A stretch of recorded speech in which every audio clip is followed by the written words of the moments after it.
Finally, ICC Champions Trophy 2025 end the final match. Two finalists, India versus New Zealand.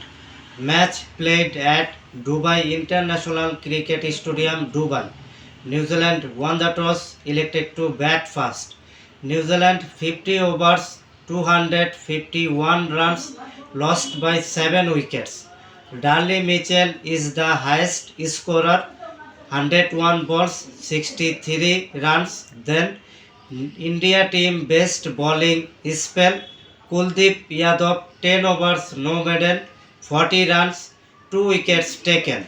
India 49 overs, 254 runs, lost by 6 wickets.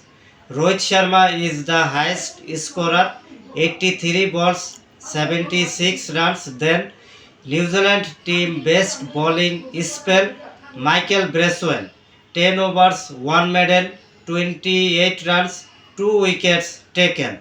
India won by 4 wickets in this match. Player of the match, Rohit Sharma. Player of the series, Rachin Ravindra. Congratulations, India cricket team, winner of the 2025 ICC Champions Trophy.